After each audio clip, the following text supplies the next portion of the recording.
मैं ऐसा मानता हूँ कि जिन जिन राज्यों में मैंने जाके प्रचार किया है, वहाँ कांग्रेस की स्थिति मजबूत है और हमारा गठबंधन सरकारें बनाएगा, चाहे वो तमिलनाडु हो, असम हो, केरला हो या पौंडीचेरी हो। अब देखना ये है कि भारतीय जनता पार्टी ने जो चलते चुनाव में जो षड्यंत्र रचा, जो एक ड्रामा किया कि महिला आरक्षण विधेयक लेकर आएंगे और वो विपक्ष ने रोक दिया। हकीकत ये है कि आज से 3 साल पहले संविधान में संशोधन करने के लिए महिला आरक्षण विधेयक लाया गया। संपूर्ण पार्लियामेंट ने उसका सपोर्ट कर कर पास किया और 3 साल से महिला आरक्षण बिल कानून बना हुआ है। 3 साल तक उस कानून को नोटिफाई नहीं किया। चलते चुनाव में मनमाने तरीके से जनगणना होने से पहले परिसीमन करने के लिए महिला आरक्षण का बहाना लेकर ये बिल लाया गया, ये जानते हुए कि संख्या बल नहीं है। लेकिन महिला इस देश की भ्रमित होने वाली नहीं है, क्योंकि महिलाओं के लिए पहला संघर्ष जो किया वो सोनिया गांधी जी ने किया। और मुझे अच्छी तरह याद है यूपी की सरकार में, जहाँ खंडेला साहब और मैं हम दोनों मंत्री थे, उस सरकार के समय हम लोग महिला आरक्षण का बिल लेकर आए। उस विधेयक को बीजेपी ने राज्यसभा में तो समर्थन किया, लेकिन लोकसभा में उसका विरोध किया, वो पास नहीं हो पाया।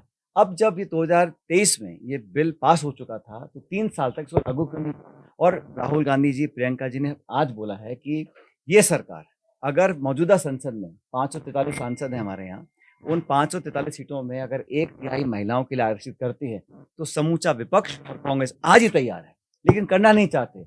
वो सीटें बढ़ाना चाहते हैं और जो छोटे राज्य हैं, जो दक्षिण और पूर्व के राज्य हैं, उनके साथ ये न्याय नहीं होगा। और परिसीमन करने से पहले जनगणना तो हो, जनगणना लेट शुरू करी है, जनगणना के बाद एक कमीशन बनेगा, उसके आधार पर परिसीमन होता है। लेकिन महिलाओं को न्याय देने का जो बहाना किया गया वो पर्दाफाश होगा। और मुझे बड़ा खेद है कि प्रधानमंत्री जी ने बीच चुनाव में टेलीविजन पर आकर जो मॉडल कोड ऑफ कंडक्ट है उसको तोड़ा, विपक्ष को, कांग्रेस को कोसा।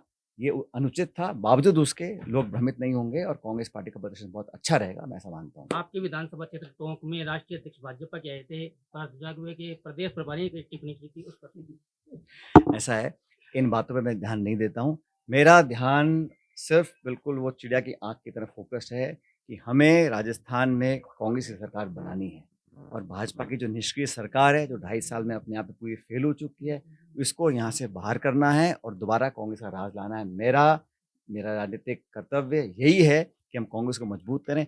बाकी कौन क्या बोल रहा है, नहीं बोल रहा है, वो कभी कभी लोग बोल जाते हैं खुद की वाहवाही अपने आप को अखबार में छपवाने के लिए। लेकिन ये बात सच है कि उस दौरे के दौरान जो राष्ट्रीय अध्यक्ष जी थे, मेरे ख्याल को साजिश होगी कि राष्ट्रीय अध्यक्ष का पहला दौरा प्रदेश में और पूरा पानी फेर दिया उसके ऊपर। आपको पूछ ही नहीं रहा कि नितिन नवीन आए भी थे कि नहीं आए थे। और जब टोंक गए थे तो बेहतर तो ये होता कि जब पूरी सरकार वहाँ मौजूद थी, प्रदेश अध्यक्ष, प्रभारी, राष्ट्रीय अध्यक्ष, सब लोग वहाँ थे, तो टोंक में जो मेरे कार्यकाल में पिछली सरकार हमारी कांग्रेस की थी, जो हमने काम करवाए थे वो काम पूरे हो गए हैं। 150 करोड़ का पुल तैयार पड़ा है वहाँ बहुत लंबे समय से, उसको वहाँ जाके उसका औपचारिक उद्घाटन ही कर देते। जो हमारे हॉस्पिटल, बाकी बड़ी बड़ी परियोजनाएं जो बहुत बन चुकी हैं, लेकिन उसको लंबित कर रहे हैं, काम नहीं कर रहे हैं, उसका उद्घाटन नहीं कर रहे हैं, जनता को फायदा नहीं उसको मिल रहा है। सर 2 दिन पहले एक घटना हुई थी जब विधायक और एक अधिकारी के बीच विवाद हुआ था, मारपीट हुई थी। एक लोकतांत्रिक व्यवस्था में ऐसी घटनाएं क्या? पहली बात तो राजस्थान और देश में हिंसा का कोई स्थान नहीं है, लेकिन जो घटनाक्रम सामने आया, पहले किसी ने आरोप लगाया, दूसरी बात पता पड़ा जो हमारा दलित साथी जो अधिकारी था उसने बोला कि उसके साथ मारपीट हुई है। कुछ वीडियो मैंने देखे, अखबार में छपा, प्रमुखता से छपा है। तो अगर इस प्रकार जनप्रतिनिधि, सत्ताधारी व्यक्ति अगर ऐसा कर रहे हैं किसी अधिकारी के साथ, खासकर जो एक वंचित वर्ग से आते हैं, अगर ये सच है, जांच के बाद पाया जाता है कि सच है, तो बहुत ही गलत है। क्योंकि आरोप कोई भी लगा सकता है, लेकिन जो अब तक मैंने देखा है मीडिया के माध्यम से, तो वो जो पूरा घटनाक्रम रहा बड़ा दुखद था, होना नहीं चाहिए था। और जो आरोप प्रत्यारोप हो रहे हैं, जो नए नए तथ्य सामने आ रहे हैं, इसमें सरकार को निष्पक्ष जांच करनी चाहिए। और जो मैंने अखबार में पढ़ा आज सुबह, उसे देखकर लगता है कि उस कर्मचारी के साथ काफ़ी बुरी तरह मारपीट की गई है। तो सरकार को बिना दबाव के निष्पक्ष जांच करानी चाहिए। तो बंगाल के चुनाव के मामले में क्या कहते हैं? बंगाल में देखो, हम लोग अच्छा चुनाव लड़े हैं, और आप जानते हैं पिछली बार कांग्रेस का प्रदर्शन बिल्कुल अच्छा नहीं था।